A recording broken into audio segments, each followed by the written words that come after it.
I might have had to light my cell phone fire. Yeah, we would just be sitting in this room. The room's on fire. Everything's fine. Everything's good. Everything's good. Yeah.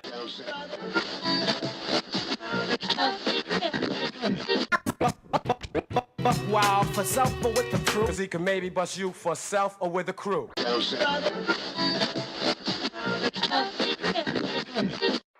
yo, what's up, everyone? This is Hotshot. And this is Soterin. And we currently are back into making music. We had to take a little break. Life's always changing, so we had to do what we had to do to survive. And I hope you guys understand. Now, we're going to do something today called Freestyle Friday. Freestyle Friday. We pick a random beat. Could be anything. Could be whatever it is. We just randomly pick it, whether it be hip-hop, R&B, ballad, whatever. Today we came up with a beat, hip-hop. The goal is to mesh both of our styles into it. And I think we did all right. You guys can be the judge of that. But technically, what we're doing is we're taking random beats, like I said, and we're going to write a song to it. So everything that we did was done probably within an hour and a half total: recording, performance, minor mixing, writing. Yes. Blueprinting, all that good stuff. So we hope you guys enjoy it.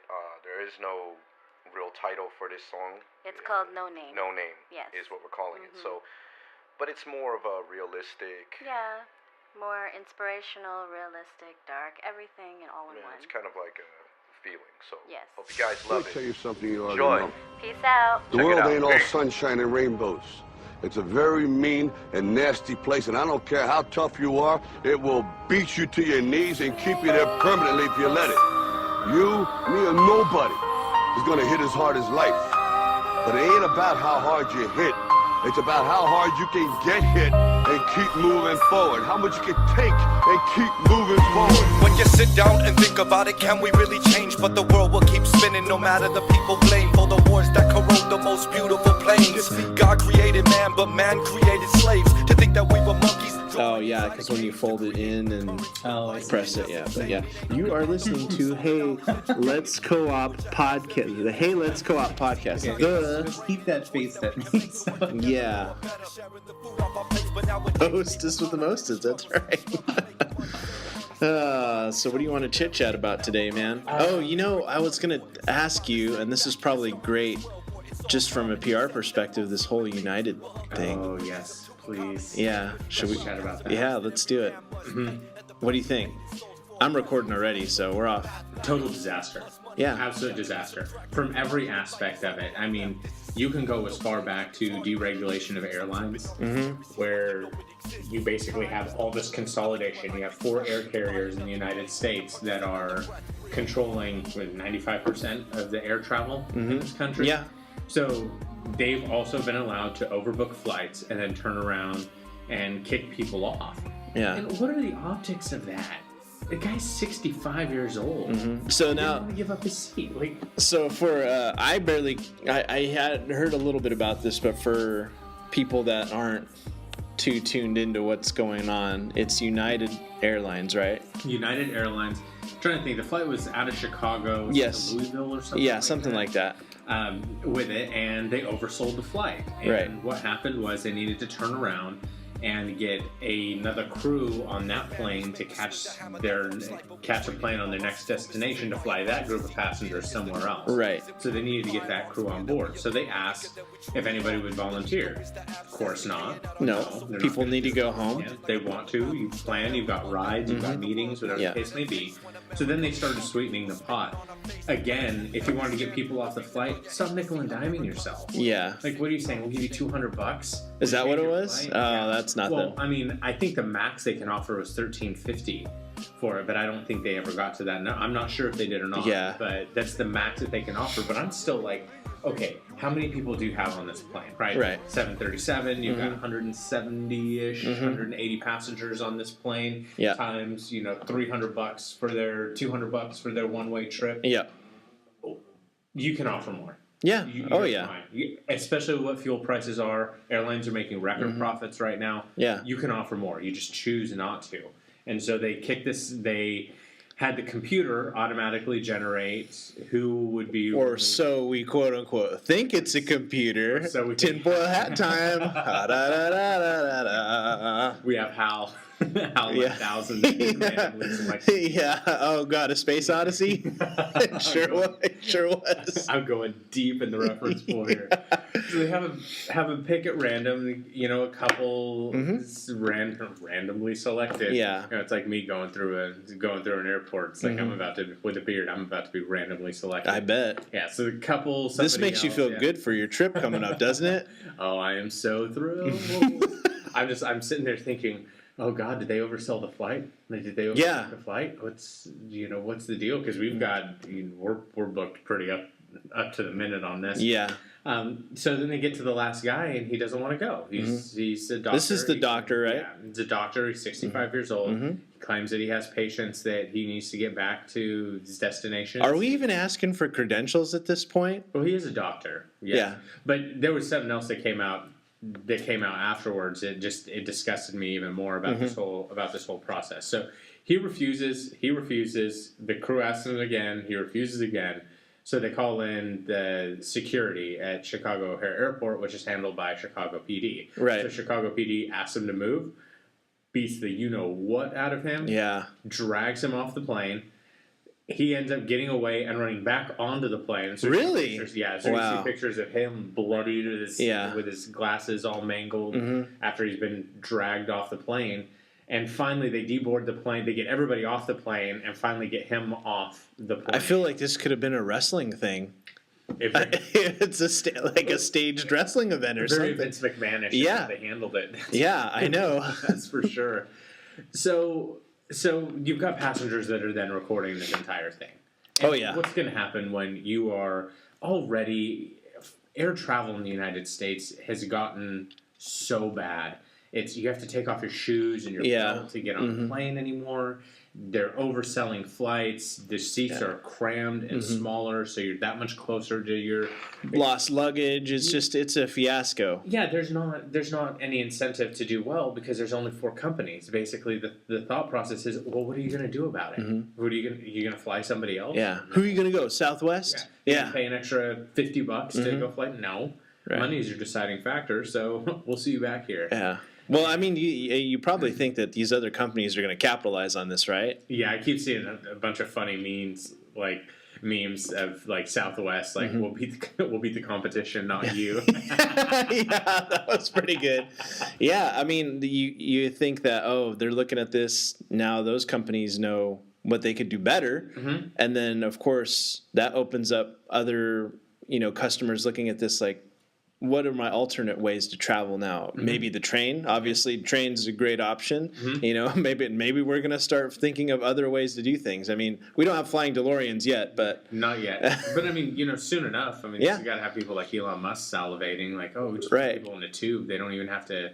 We'll sell the exact number of seats that there are, and we're not out any money if somebody's not filling a seat. It's just it's a poor practice that has evolved because you do set yourself up for failure. Why are you selling a seat multiple times? What do you do? I know why they're doing it in case you've got 300 people on a plane and odds are you're going to have 15 people are going to have something come up and they're going to miss that flight. It always happens. When we were at shows, it would be a sellout. We'd always have a section or something. Something comes up. Something always comes up, especially with that many different people, that many personalities and backgrounds and things going on. Yeah. It's going to happen. Life happens. Life happens. Your law of averages are... what's gonna life happen. Really happened to that guy. Yeah. That was really unexpected. Well, that's more of a life comes at you fast. Yeah. Yeah, that's bad. Yeah, like that fist to the face. Yeah. But United afterwards could not have handled the situation any worse. I read the CEO's statement that he put out. We're sorry about inconveniencing or dislodging. Really? Yeah. Who wrote the rhetoric on that? It's an inconvenience, huh? Yeah, I'm telling you what, that was not a PR professional. There's no way in hell a solid PR professional worth their salt, especially somebody who would have direct access to the CEO to put out this statement, wrote that. What happened is you had a great and talented PR person write what they should have said, And then the ego of United CEO said, I'm not apologizing for this. Crumpled it up, threw it away, and said, this is what He we're probably ate it. Yeah, maybe, Yeah, maybe. with And the then- other tickets yeah, that and he then- overbooked on. And then he ate some children too, because it just it's all about the Benjamins. Yeah, So I read that statement and I was like, that's totally from the seat. Like, okay, have a field day with this media because that is actually something that came from the CEO because it was snarky. and was it dripping with it ego. on social media too, like on Twitter and They Facebook? put it on Twitter and Facebook and everywhere. So but they got killed for that too because clearly it showed such a just lack of sensitivity that you had somebody purchase a ticket, a fair purchasing customer that did not want to leave their seat. You asked for volunteers, and that was another thing in the statement. He refused to. No one volunteered to leave his seat. Well, sorry, if he didn't, he's not a volunteer if he didn't want to do it. Yeah, exactly. That's the point of a volunteer, right? They don't have to do it. Don't have to do it. Yeah. So. And Most likely, those people really needed to get to that destination, like this doctor. I'm a doctor, Jim. Yeah. I need to get there. Damn it, Jim. Warp speed, maximum warp. Yeah. So, how do you? So this is a great. I look at these scenarios that happen in PR and kind of remembering back on our times in case study classes when we kind of looked at our older scenarios in that in the past. So if you look at this one, how would you approach it? I mean, all this has happened. You're on the PR team. What's the game plan? So on the disaster recovery team, you have a cleaned up statement go out from the CEO. We deeply apologize. That's not how we want to treat our customers. We've at some point put the product in front of our customers and should realize that we're not a product without our customers. Right. Something customary like that. Then you put out what changes you're going to make. Yeah. We're going to stop overselling our flights. Right. We're going to look at our procedures of how we compensate passengers if we do overbook a flight and have to compensate them. We feel that what we offered was not enough to incentivize people to change their plans drastically to take this offer. You know, come up with a list of steps, but you have to have a sincere, honest mea culpa that you can't go out there and say, well, you didn't volunteer to do it. It's your own damn fault. Yeah. It's absolutely the wrong mindset to take. Yeah. And then you can. I think he devoured mea culpa in that in that little statement that the PR team wrote to. And that was the thing too. Somebody approached me and says, like, when you're looking at something like that, in this instance with United, who's doing that? I says, well, I mean, if it's United, they probably have their own PR team. Would they have teamed up with a PR firm like Edelman or one of the big ones? I think they should have. They would need a sincere crisis communication. Somebody that former secretary, press secretary for Bush, Ari Fleischer, has one, and they deal with crisis communication. So BP oil spill level crisis communications, which this doesn't have the impact on the environment. But when you're talking about investors and stock prices, it's a disaster because their stock prices nosedive, and there's a lot of people that answer to. A lot of planes taking a nosedive, not leaving the field. I tell you that. Yeah. So you need to, I mean, unless you trust that your team can come in and do that, you need to hire one of those big firms with somebody that's got a very serious resume, the Edelmans of the world. And you got to be quick too. I mean, this was a situation that happened, and you got to be on it.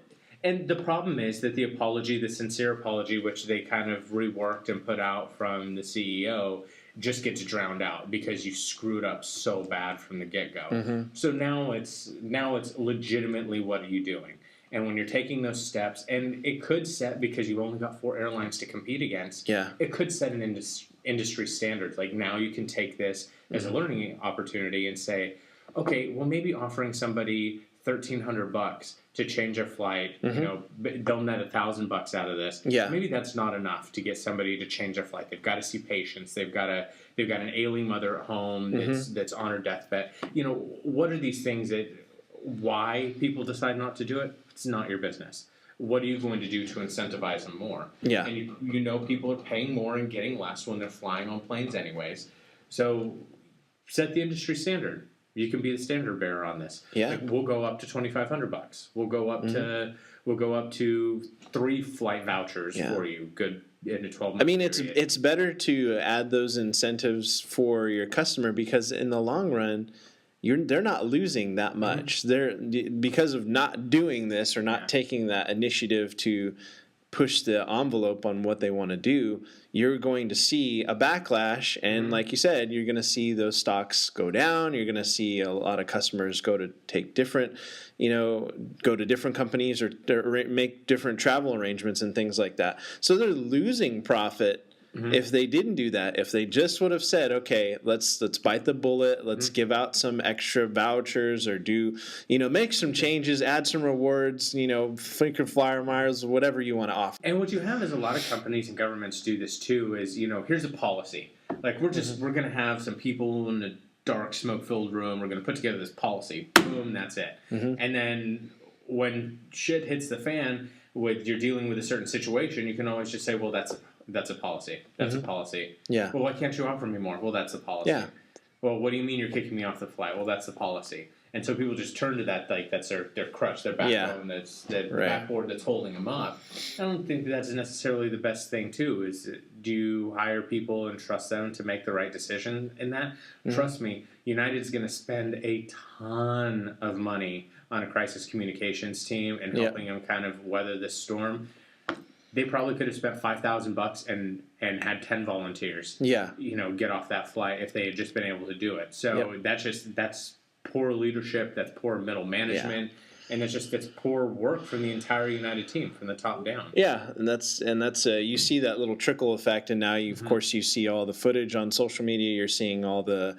I think I saw one today with Darth Vader choking out one of the rebels on the United plane, and he says, well, "This is my seat," I saw someone with a United flight attendant holding the holocron or whatever they call it, with Palpatine says "Execute Order 66" and then dragging the guy off the plane. God.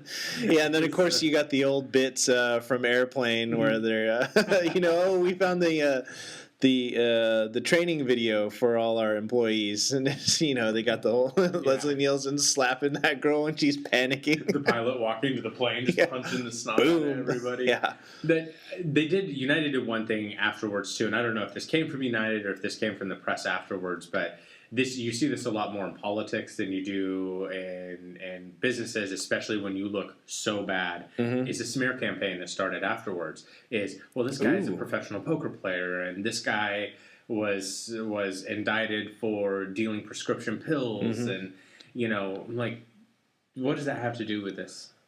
The guy paid for a ticket. Yeah, like you guys don't bar people with that background from hopping on a flight. Yeah, he paid for his ticket. Like, what does that have to do with anything? Nothing. So for our listeners, let's give a little kind of description of what is a smear campaign if they're not familiar with that. So a smear campaign happens if somebody comes out or something happens to your organization, person, customer. This is why you see it in politics. Like, I'll give a great example of this. This happened a lot in the when Bill Clinton was in office, and all the scandals came out about him and his extracurricular activities with women. Right, yeah. The smear campaign is, well, she slept with X amount of guys, and she's a slut, and she dressed this way, and she came on, where they basically try to attack the credibility of the person that's attacking you. Yeah. And hopefully by that point, that's the association that you have with that person, instead of, well, this happened, now you're associating that with this that happened. Okay. And so that's kind of on a grandiose scale, but it's basically a way of deflection. I think it's poor. I think it lacks class when it happens. It just, I always... All you got to do is be transparent and honest at the end of the day, but people have a hard time with that. They really do. I always feel that there is a way to... you will be fine if you do things the right way. I have not been steered wrong by sticking to that philosophy. You will be fine as long as you do things the right way. And you should have a little something in the back of your head if you're looking at a situation that's saying, well, is you taking the red pill or the blue pill, that's telling you, no, don't take this one, take this one. Yeah. Don't listen to that. That would be Morpheus, right? Right. Is that the guy? Listen to the wise Morpheus Neo. Whoa. Excellent. Yeah. Oh yeah. I heard rumors. Are they gonna have another Bill and Ted? Are they working on that? You're kidding. It's just that happens all the time. I think as people were interviewing Keanu after John, the success of John Wick and John Wick 2, and I'm sure that's come up, and it's probably in the pipeline somewhere. I mean, where's the other guy at? Where's Bill? I don't know, what gas station is he working at? Yeah, I don't know. Those are interesting things that kind of come up. But yeah, I mean, with this whole thing with United now, where do we see it going? Like, are we going to see other changes from airlines, do you think? I think you'll have some opportunistic congressmen and women, congresspeople, that will take this as an opportunity. We're going to open an investigation to the flight practices of it. Mm-hmm. The current administration is very laissez-faire. There's like, you do your own thing. We'll only step hands off. Yeah, we'll step in the most extreme cases, but we've dropped some really awesome things here. Mea culpa and laissez-faire. Laissez-faire. Yeah, I mean these are some great words for a Latino. Yeah. Opa! Yeah, and my Greek friend, yes.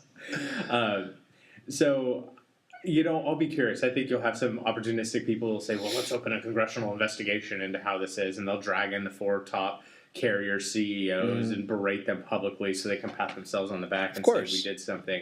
I think it'll be up to the airlines to say, well, we talked about profit and profit margin. Mm-hmm. Well, do we want to eat minusculely into our profit margin to say that we're going to offer our passengers more to get them off the plane? Or are we just fine as is? And, people are going to get pissed at Southwest eventually, Delta eventually, and U.S. Airways eventually. Or, so, hell, they're going to come back to United anyways. Yeah. They could think that. I think that's probably the direction that they're going to go.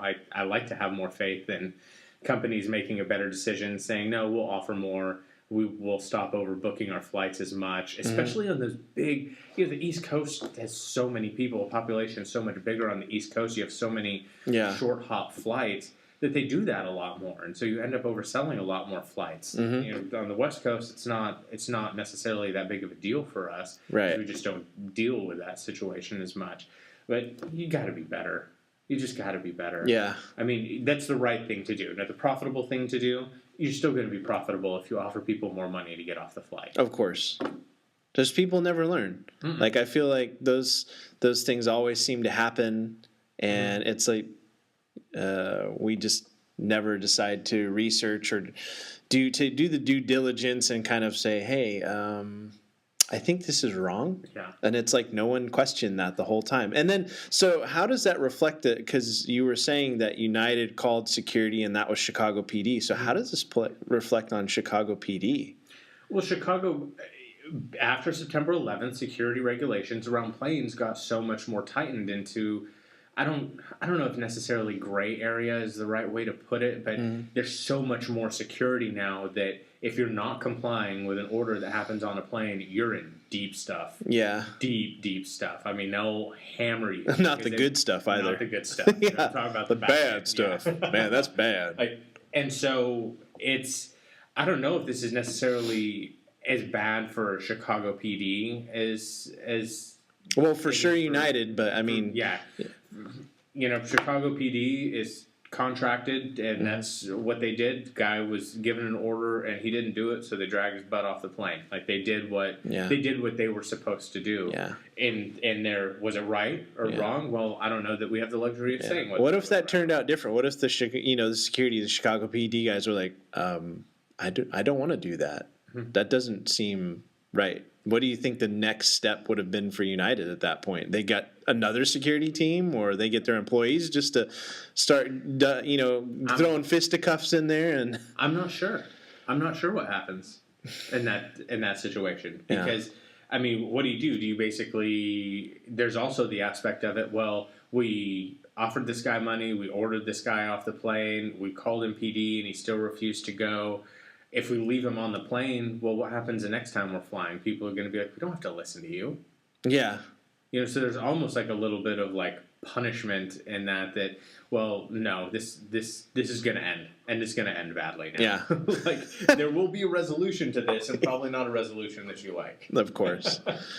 Oh my God, that's the crazy stuff in the world that's happening. And companies just continue to do it. I think, and this is just my opinion, that sometimes you have CEOs or executive level management, and tell me the last time that United's CEO flew one of his planes. Never. Doesn't he have a private jet? He has a private jet. Of course. So you tell me the last time that he flew one of his planes. Sit there and take off your shoes and your belt in security. Get to the gate 3 hours early. Mm-hmm. Sit there in the cattle herd that is boarding and watch people dropping their bags on you as they're trying to squeeze them into the overhead bins, and then try and squeeze into one of your seats. Yeah. When's the last time you've done that? And unless he was an undercover boss or something, but I don't think that happened. And the beauty of that show too is that almost every single time they have that show, is you see the CEO reconnect because they've been so disconnected from their business. The corporate culture. That's good. You're successful. You've got a great business. That is excellent. Mm-hmm. But go back to remembering what made you successful in the first place. That these aren't numbers or a line item that we're hiring, 15 baggage handlers and this is what's going on. These are people. This is a dad with 2 kids whose wife is sick at home. This is a single mom who's got 3 kids. This is a grandma who lost her retirement in the recession, right, and now has to work even though she should be retired. There's people with lives, and there's a certain benefit. That chair is really giving you some crap, isn't it? Who made these chairs? United? Golly. I'm about to get dragged out of here. Yeah. Technical difficulties on the podcast. I know. Today, but I just think that there's enough CEOs that just don't connect, or upper management that connect with their customers enough to know what the whole or even their employees to that level. Yep.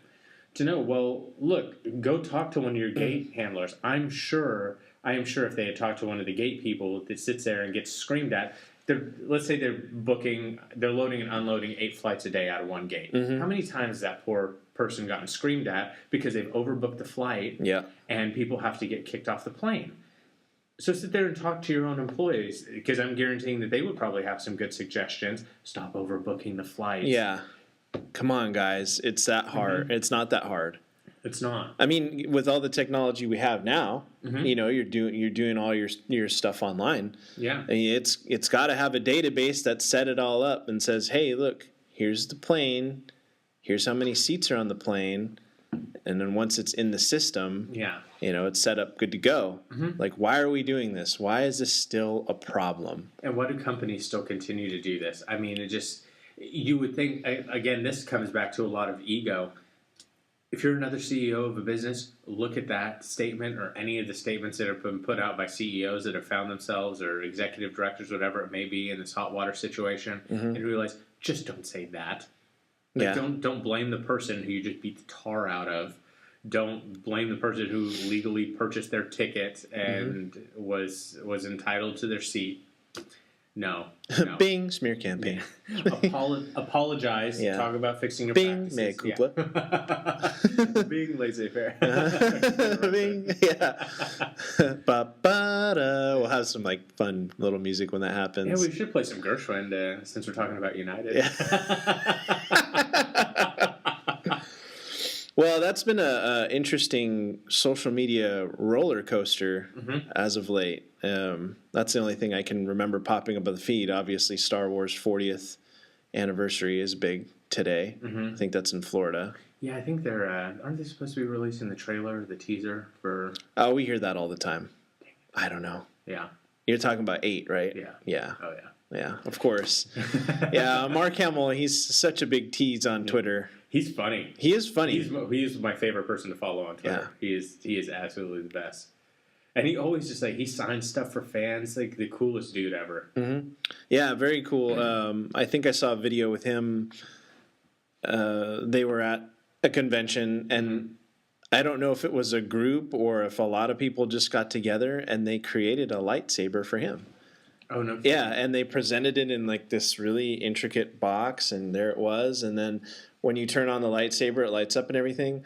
But it has the like a voice recordings of him, like as certain things that he says or from the film and stuff that they did. Now he's like, oh wow, that's really cool and stuff. And so it's just interesting to see that he's actually doing a show on pop culture as well. Yeah, that's awesome. He's got a pop culture show. That's pretty cool. That guy is a hustler. He is. I didn't quite realize. I think it was like 10 or 15 years ago when I found out that he did all the voiceover stuff, and he's done hundreds of Joker. Voiceovers. Yeah, the Joker and the Batman animated series. That's the big one. He's done just a ton of that stuff. So I wasn't necessarily in front of the camera afterwards, but definitely on the mic. And really good at it. I mean, because he was not only in the animated stuff, but then once they started doing the video game stuff, that's always big too. Voice actors in video games, huge. Especially once you get a big name person on there. And then, of course, you have your other, actors and actresses that are they make their living off doing those. And then they're pretty well known in the video game culture as, oh, that's Nolan North. Yeah, it's the Uncharted guy, which Nathan Drake. I would have been chastised if I didn't know that. But yeah, Nathan Drake. And put the keyboards away. He got it. Yeah, I got it. Microsoft Word and page up. Get out. Delete. Go back to home. Yeah, so that's very kind of cool. And of course, games has changed over that course of time. The rapid, evolution of the technology that we're seeing. Now you've got motion capture, you've got, orchestrated music and licensed music. And of course, you have the voiceovers that really kind of bring that game to life now. I mean, back then it was just beeps and boops and Mario was hitting the coins and that was about it. I don't remember anything else. And now it's a whole cinematic experience. It's crazy. It's a big production. Video games are and I'm speaking on this from not an area of any sort of knowledge whatsoever, because I think the last game system I bought was a Nintendo Wii, but there's a ton of effort that goes into it, and now you've seen the big growth in the release and how they do these big launches for the games. Yeah. It's fun to see because you brought an orchestra to do your music, you brought in top flight people to voice the thing. Yeah. You've got these Peter Dinklage, he's in there. He's throwing down his vocals on the track. I mean, and then of course, when you're starting to do motion capture, then the actors and actresses are like, oh, let's do it. Like they get in the whole suit and they, do all these different sequences. And so it's really a very intricate process. That's awesome. Yeah, a lot of fun. That's games. That's games. I love it. Yeah, games are everywhere. Yeah, so I didn't realize that he was doing games too. That's crazy. What a hustler. Man. Yeah, he is. He's all over the place. And of course, conventions were always, I think, a big one. He's always showing up at the conventions and signing autographs, and he does I've seen him on some panels, and he always loves to do the Joker. Somebody's like, hey, can you do the Joker? Oh, right. And then he goes full on into and he's got it down like every time. He's played the voice for the Joker for a long time. So it's probably just like, oh, I'm going to turn it on real quick. It cracks me up because did you see the thing where he was reading Trump's tweets in the Joker voice? Yes. Oh my God. Yeah. I was dying. That was so funny. Yeah, really good. If you haven't seen it, go on his Twitter feed and just check it out. It's so unbelievably funny. Yeah. In the evil Joker voice. It's amazing. Who are really kind of key pop culture figures you think that because you've been on Twitter for longer than I have, but besides Mark Hamill, I mean, who sticks out to you that just is a hoot to follow on Twitter? So I follow a lot of sports Twitter accounts, obviously, and it's fun when you start to see them kind of take a life of their own. So the Atlanta Hawks Twitter a couple years ago was really, really good. They were having fun with other teams. They were making funny GIFs all the time. Yeah. The Sacramento Kings Twitter has stepped up and done that this year, where they're razzing the other team, like, why'd you blow that lead? Why'd you let us win? Things like that. Where they're just kind of like needling people. Yeah. Which is hilarious to see. It's good to see that side of Twitter, the informative side of Twitter, versus the dark egg avatar where everybody's just telling you to go die. Isn't that kind of where social media leads at some point? Everybody's got an opinion, and then everybody's. But what happened? Actually, I was going to ask. There's something that happened with Steph Curry recently, and he got trashed on Twitter for something. Was it his shoes? That was like a year ago. But yeah. I just saw it pop up again, not recently. Maybe they were making a comparison to something that recently happened. Maybe. So Steph Curry had a new line of shoes that was coming out, and he got totally killed because they joked about them looking like dad shoes. Like, these are the type of shoes that like your dad, the tennis shoes that your dad would wear. Oh, okay. And so it's just like, it really is like, I didn't think they were so bad. I'm also a dad, so I guess yeah. Well, then dad you're the shoes, market. Yeah, dad shoes. There you go. But and basketball sneakerheads are out of this world intense. I mean, these are the people that collect Jordans. They'll spend the $300 on the shoe. Do they wear them? Bucks to make. Sometimes, very rare. Yeah, like once in a blue moon when they want to go out. Moon, yeah, but they've got they'll have a full closet of $20,000 worth of shoes. Yeah. That they wear like once every month, 2 months. In a blue moon? Months. Yeah, seriously. They got those Pizza Hut ones now, where you just squeak the tongue and you get the pizza delivered. Yeah. Wink, wink. Are you a pizza guy? I gave it up for Lent. Yeah. I really did. That's not a joke. Oh, that's funny. And then everybody is coming up to me, like my boss will come from lunch and he's got the pizza, and I was like, really? Mm-hmm. Are you kidding me? Like, everywhere I go, ever since I did this challenge, like, I'm not Catholic or anything, but I was throwing out a challenge. I was like, you know what? I'll give up pizza for Lent. How about that? And they're like, come on, you got to go something serious. That is serious. Pizza's serious to me. And it's serious, but ever since I did that, pizza it's just everywhere. I see it on a commercial. Somebody in the neighborhood, has got pizza, or friends like, hey man, you want to go get pizza? No, man, I gave it up for Lent. Just it's I don't know this whatever, however that works, or the universe is working against me or something. I can totally sympathize, because I have not been eating pizza since I've been on this whole workout kick. Yeah. Too, so cut that out. Now I need to get in the gym with you. That's the difference. And it feels like every commercial I see on TV or every billboard I see is for like pizza, and I'm like, huh. You die a little inside. Fat boy problem. Is that a hashtag? Yeah. Hashtag fat boy problem. There you go. So I'm like, soon enough. But I love a big fat slice of pizza. The number you have dialed has been changed. The new number is... Please note, the new number is... Carolina, did I thank you? No. I will.